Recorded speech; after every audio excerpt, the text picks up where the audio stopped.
Hey guys, welcome to episode number 25 of Let's Book Talk. Today we're speaking with Samantha Renee, the author of Council of Myths. This was a really great conversation because this is probably one of the most unique books that I have read. So we talked a lot about what it's like melding the real world with a fantasy world in a narrative. We talked about the stuff that authors have to go through when it comes to marketing a book and just how daunting that entire process can be, and so many other things. So I'm really excited for you guys to listen to this episode. There's only one more to go after this one, and then we'll probably be picking things up again this fall. So without further ado, guys, here you go.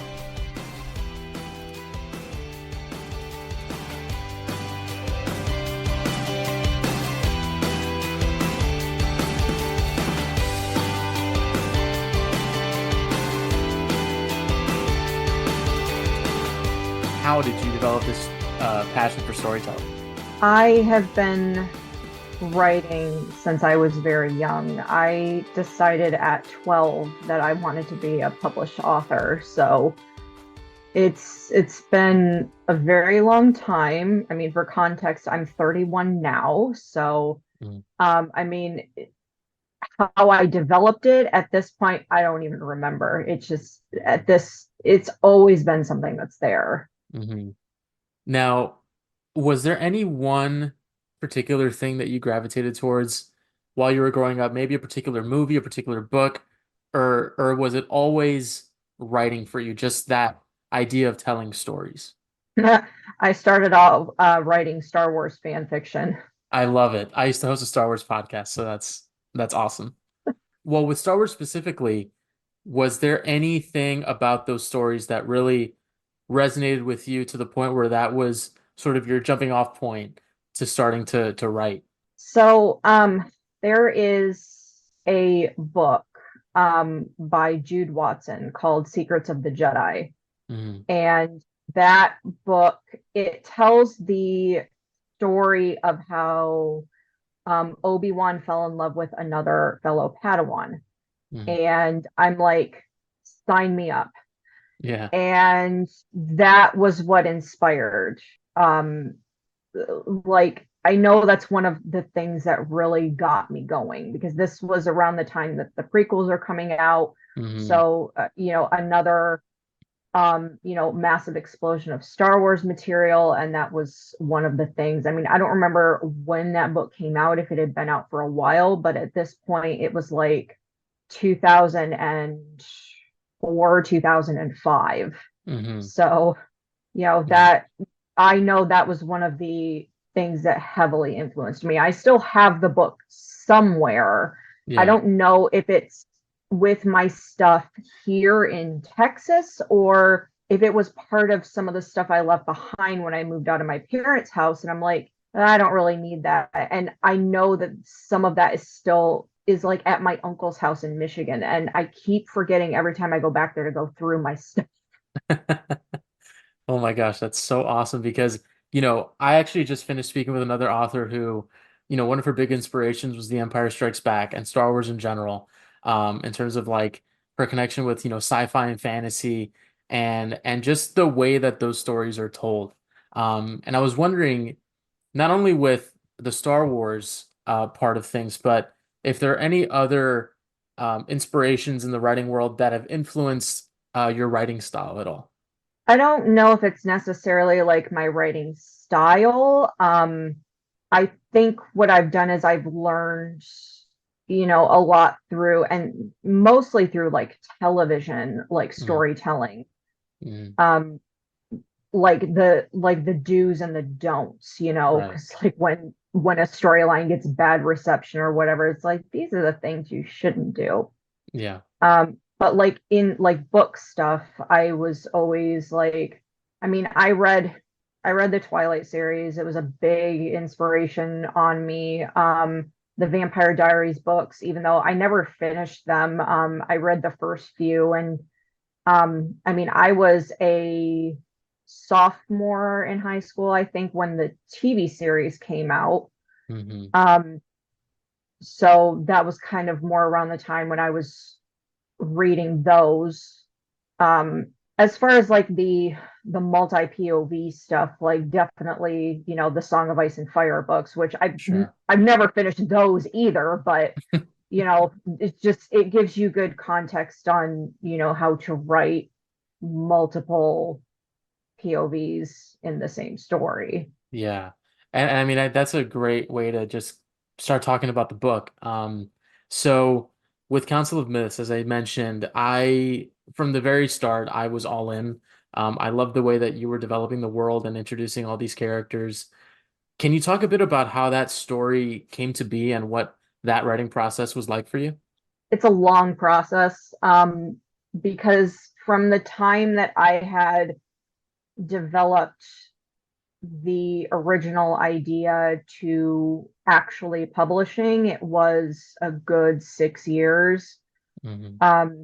Because between, having to deal with real life and working and Yeah. whatnot, there's very little time for writing. And then I found one of the things that was most inspiring to me to motivate me to write was to have other people read it as I went. Mm. Um, so, but I know that in high school, I had originally developed like a gender bent Twilight, and then Stephanie Meyer went and did it herself. So I'm like, okay, well, Yeah.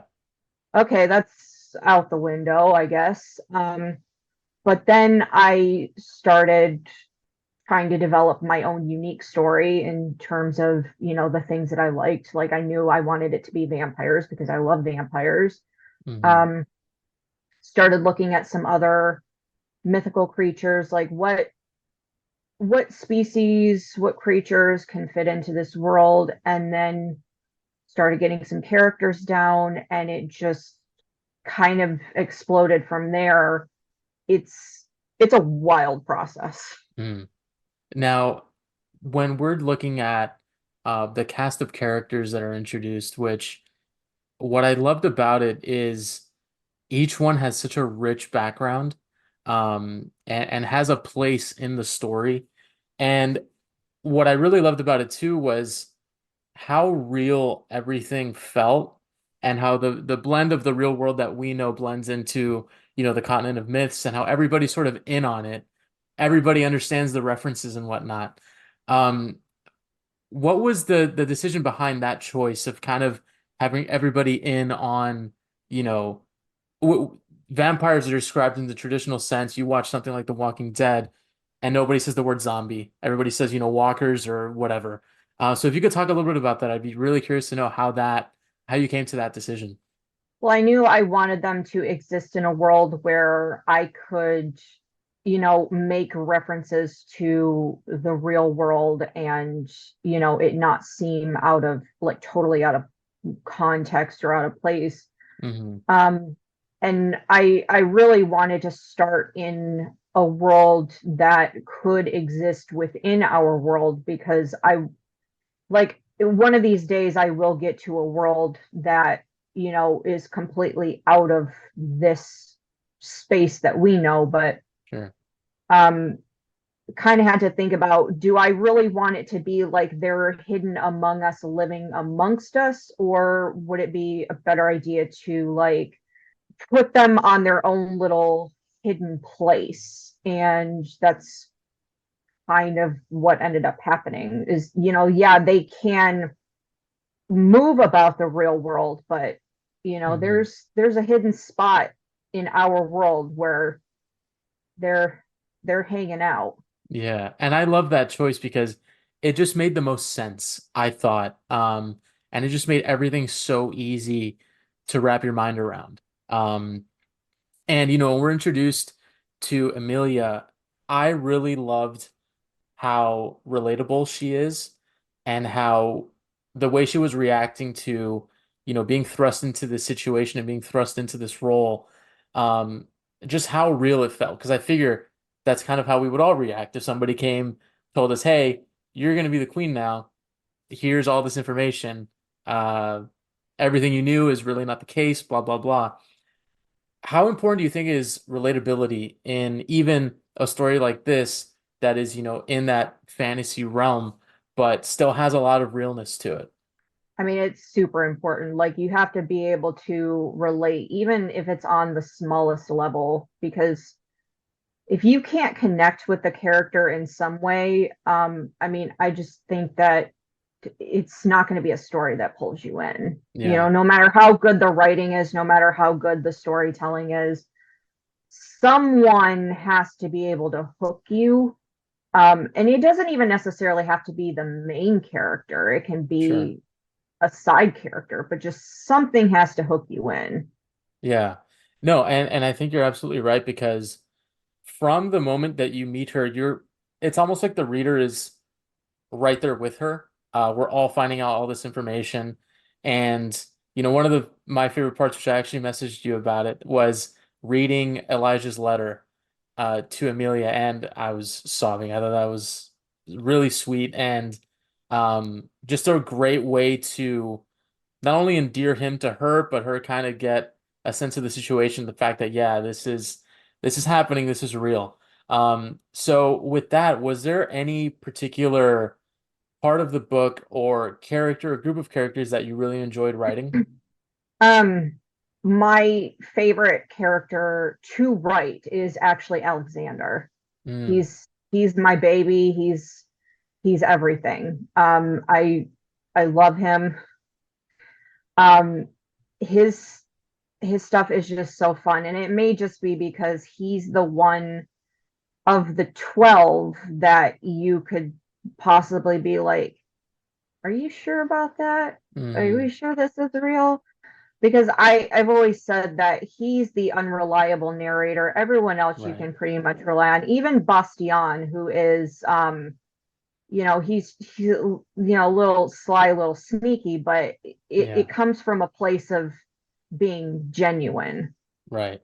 No, and I'm right now in that same boat with Alexander where I'm like, is like I'm like 70% on board with his view of things, with how like with him not being involved and all that sort of stuff. There's that 30% of doubt that's like, all right, but like, is this actually how everything has gone on? And can I trust you with this? So that's been super fun for me. And I'm really loving the storyline with the Valkyries. So I'm just super excited to keep going with the book and finish it. Now, during the editing process, was there any big change that you had to make that changed the trajectory of the story from what it was initially, or was it more just like little things here and there? Well, there were a couple of things.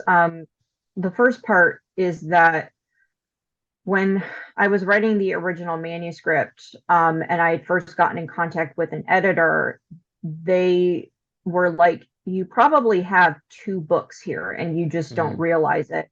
So, if you can believe it, the first book is the first half of the original manuscript, which the first book is over 650 pages. yeah. So, I had to split it in half. Um, but then it kind of messed up a couple of the storylines. And so I Mm, had to save a couple people, Alexander being one of them. Some of his plot got moved up. And I mm, think it works mostly in his favor because it's gonna make the story his story more interesting later on. yeah. How difficult is it to make a decision like that? I mean, obviously, when you're told, you might have two books on your hands with this manuscript, is it an easy decision to say, okay, let's chop it up in two, or did you even think of just keeping it all in one piece? As tempting as it was, I knew that it was going to be pretty laughable for a first time author to come out of the woodwork with like a 1,200 page manuscript. Yeah. And even, you know, being a first time author for someone who has a book that's over 600 pages, it's like, are you kidding me? Mm, Um, but I fought it for 2 whole minutes and then I was like, no, yeah. I think I have a pretty good spot of where I can split it up, start moving on. All this can go into the beginning of the next book. So it I had to move a couple things around, and based on the dates and how they happened, but Sure. it it wasn't as difficult as I was thinking it would be. Got it. Got it. No, that makes perfect sense. Um, Another question I had for you was, when you are writing a book like this, and I'm sure during the writing process you have writer's block, you have, those, roadblocks that you run into that keep you from maybe even thinking about finishing a story, or I don't know, those feelings of self-doubt start to come in. So how did it feel for you once you finished the book, it was published, and it was now out into the world? What was that whole feeling like?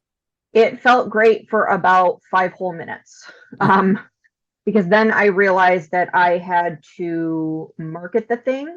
Mm, I had to get people to buy it because that was my mistake was I didn't really jump into the book talk slash bookstagram slash whatever community hmm beforehand to build up buzz. I just kind of published it. And I mean, once it was out, I was like, oh crap, now the real work begins. The Sure. the hardest part is the marketing, not the actual writing it or even editing, as much as editing infuriates me and makes me want to pull my hair out. Yeah. But I mean the marketing is just whew. So yeah, Yeah. it felt good for about 5 whole minutes. And then I was like, okay, the novelty wore off. Right. No, and I can totally sympathize with that. I'm in PR myself. I've worked with a lot of different people, worked with a lot of different marketing teams on, countless many things, and it's so hard. It is like I still struggle with it. Figuring out what works, what doesn't work. When something works, why did that work? Why did the other thing not work? And how to find that blend that does work and how to do it again, which I think is probably the hardest thing to do. So I mean, I'm sure there's so many people that are in and have been in your situation, as you know, sucky as that is to say, because it is such an uphill battle. Now, you know, hopefully, with this episode and especially with myself, I mean, I love the book. If I could buy a free copy and just send it to everybody I know, I would. Um, you know, do you have any advice for authors that are probably going through the same thing right now? Of, you did the work, you wrote the book that you wanted to write, you published it, it's out in the world, but now it's that uphill battle of how do I get it to not only everybody that I want to get it out to, but how do I transfer that into sales? Because I mean, at the end of the day, um, we need people to buy the books. I'm going to be starting with a PA the 1st of March. Yeah, she's not going to be a full PA. She's going to be like a half PA because like Hmm she's basically going to send me ideas of things that work for other, fantasy romance authors, and then Sure. like try to help me break the algorithm a little bit. Um, but you may have to rely on, the expertise of other people. And even though she's going to send me ideas for things that worked for other authors, it's not necessarily that you have to copy what they're doing, because what might work for one author might not necessarily work for you. hmm Um, like that's why I don't think TikTok is a great platform for me personally, because I'm not one of those people that likes to do like I've noticed in the book talk community, it's a lot of, you get this silly audio and then you're like mouthing over it. I can't stand that stuff. Yeah. Like it's fine for other people. It's not my thing. That's not the Yeah. way I want to promote my books. So, find something that works for you within your own comfort level. Right. Because that's the one thing that I'm learning right now. And I think that's why Instagram's going to be a little bit better for me, even though Instagram's relying more on like reels and stuff. Mm, It's a little more chill over there, not yeah. as silly, I guess. Right. No, and I think you're absolutely right. I think authenticity is such a huge thing, and not trying to do something that, like you said, you're not comfortable with and just doesn't fit the way you want to market your book. I think that's fantastic advice. And I hope that everybody that is in this situation right now takes it, because if you find that, Instagram or Facebook or, Twitter or whatever it may be, that if that works better for you, do it. There are so many things that could be very popular for one person that they do great at, but it might not be for you, and that's okay. Um, Now, with that being said, Samantha, this was such a great conversation. Thank you so much for coming on the show. But before I let you go, if you could tell people where they can find the book, if there's anything else you're working on at the moment, and if there's any other way that people can support you, that would be great. So you can find this baby on Amazon. You can also get it on Barnes and Noble's website and Books a Million's website. I am working on the sequel. The sequel is in beta reading right now. So my beta reader, I gave her until March 31st. Because the second book is about 2,000 words more than this one. It will be out this summer. I will be announcing the full schedule on March 19th, so keep an eye on my socials for that. And you can find me at Lady Sam XOXO on just about every platform. But I'm more active on like Threads and Instagram right now. Awesome. Well, Samantha, I can't wait for the sequel. I can't wait to finish first book, and I hope that I can get that done here very soon. But thank you so much for coming on the show. And for everybody at home that was listening, hope you enjoyed the episode. I'll be sure to have all those links that Samantha mentioned in the description of the episode. Please read this book. I guarantee you will be addicted to it. The characters are great. The story is great. And I haven't been able to put it down. If I didn't have a lot of work to do this week, I would have been done with it in like 3 days. So please, guys, read the book, support Samantha, and we'll talk to you all next week.